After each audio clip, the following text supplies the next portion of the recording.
Hi, my name is Sherry Marmarash, and I am the president of Division 49 of the American Psychological Association. Our division is devoted to group work and group psychotherapy, both research and clinical practice. And I'm really happy today to be here to interview Dr. Martyn Whittingham. Dr. Whittingham is the past president of Division 49. He is also on the advisory board for healthcare at the American Psychological Association. And more importantly, he is one of the originators, is the originator of focused brief group psychotherapy. And he has traveled internationally to train people to do this group approach. It's been used in a lot of college counseling centers and hospital settings. And I'm really excited to be here because he's an expert in group psychotherapy. And we all know that with the current situation, I wanted to ask you, Dr. Whittingham, that given people's isolation and they're going to seek out group psychotherapy, what do people need to be aware of, you think, that is really important? Sure. Well, thank you, Sherry. Thank you, Dr. Marmarash. So there's a lot of things to think about. I think the first thing to think about is what do you need? There are different types of groups for different kinds of people, and they're all beneficial in different ways depending on your situation, and what you really need right now. So for some people, it might be, if they're very isolated, they need social connection. So there are social support groups, online groups, and they can be anything from very fun and light right the way through to things that are more disclosing and sort of share more about how you're feeling in the moment and give you a more deep connection to somebody. For somebody else, they might be wanting to manage a mental health condition. So again, reaching out to their local, to their insurer or to their local mental health agency and finding out where online groups are, that could be a really valid way of getting the help you need, if that's what you're really challenged by during this time of pandemic. Right. So really there are different groups for different needs. And I think that's the thing to remember is, sort of think about what do you need? Do you need help in managing relationships? Do you just need basic connection with people? Mm-hmm. Do you need help managing a mental health condition? And then really sort of be thoughtful about what do you need to do to get the help that you need and to get the support you need. And so basically you're saying is there's a lot of different kinds of groups that may help people. What we know now is that most of this is going to be online, right? So people aren't going to offices anymore. Right. So regardless of the type of group, they're going to be online. What kinds of things do people need to be aware of as they're moving into an online group, like if you wanted to join one? Sure. Well, I think on the positive side, online groups really provide people with more of a sense of connection than they're expecting. It can sometimes feel a bit artificial thinking, oh gosh, well, I've got to be on a computer with somebody. But what we know is that, pretty soon people connect with each other in pretty authentic and real ways and do feel a sense of belonging, do feel reduced senses of loneliness. But with that, there's also some cautions. You do have to be thoughtful about, what's the level of confidentiality of this group? Do I want people knowing that I'm in a group? And again, if it's sort of a low-level group where you're not really talking a lot about yourself, that may not be a concern. But there are some groups where you might be asked as part of the group to share more about yourself. So, in the event that, somehow your confidentiality is violated, how do you sort of prepare for that and think about that becomes really important. And there are some different ways you can do that.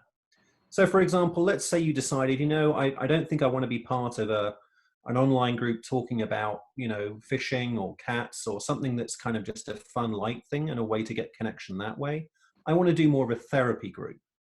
Then the questions to ask really of your therapist are, is this a sort of HIPAA compliant platform?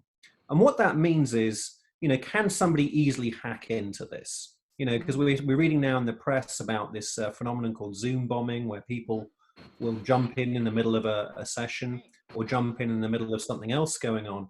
So you really want to ask, is that possible with the platform we're using for this therapy? Because some of them, it's easier to do that than others. Right. The other thing to think about as well is, how much do I reveal my identity? So for example, on the screen, it can say, this is my name. It'll sometimes say, type your name into the screen. Well, do you want to do that? Or do you want to perhaps share a nickname or perhaps share something that's a fake name or just an initial? And then even beyond that, you should also talk to your therapist about whether the therapist is comfortable with you in some way disguising your appearance. So, for example, some people have, talked to the therapist, and the therapist has said, look, wear some kind of disguise, or disguises are okay during the group. And that may sound sort of silly, and not every therapist may go for it, but there are plenty of groups where people are wearing sort of partial disguises. For example, they're wearing sort of, and again, it would be a pre-approved mask. It shouldn't be something like a scary sort of mask, just something that sort of maybe covers this part of your face if you feel really uncomfortable. And so, for example, people sometimes who've got a public profile, they're well known to people, or they think, if this appeared on YouTube, I think this would embarrass me or might affect me professionally in a negative way. You can talk to the therapist about that. Is that something they're willing to do? You should also talk to the therapist about whether you can turn off the video completely. Now, you should bear in mind that when the video is turned off completely, right now under the government rules, the therapist then can't get paid. So that does impact the judgment the therapist will make about whether they're willing to let that happen. So you should talk to each individual therapist about whether that's even an option. So I think those are some general sort of guidelines. I think the final thing to say is, you tell the group as much as you want to. If there's something you're really uncomfortable with the group knowing, or the possibility of that thing being on YouTube later, you don't have to share that. Or you can sort of talk to the therapist separately about that, or find another way to get that issue resolved. So again, that's sort of also partly knowing yourself, and you can talk that through with the therapist beforehand, and really kind of think that through carefully with them. And bear in mind that the therapists will talk to you about that. Yeah, no, so what I'm hearing you say, which is really important for people to be aware of, is that with this technology, which is really, really useful and important, Right. there's some risk. And the big risk is confidentiality, and that people really need to think about that. Right, because legally the therapist is bound to not disclose confidentiality. And in some states, there are strict laws where even the group members, if they do something like sharing a video or sort of surreptitiously recording the group, they can be fined, and there can be severe legal consequences. But that's not true in every state. Right. So, you really need to ask your therapist about that and think about that up front.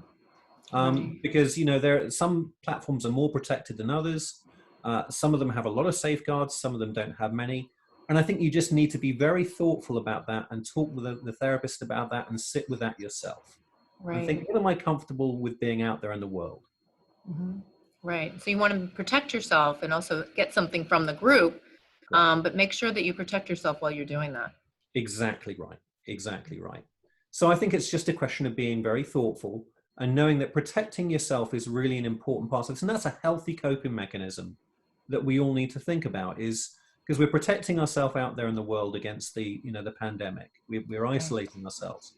But another way of protecting ourselves is making sure, that we get what we need from a group, but also that we're not, throwing things out there into the world that might potentially fall into the wrong hands. So how do we find that balance, and how do we kind of be really thoughtful about protecting ourselves in multiple ways while still getting our needs met? Right. Well, we need to end now, but I really appreciate your thoughtfulness on this topic. It's so important to let people know what you're saying about protecting themselves, getting something from the group, but really making sure that they understand the limits of the confidentiality. Right. So thank you. Thank you.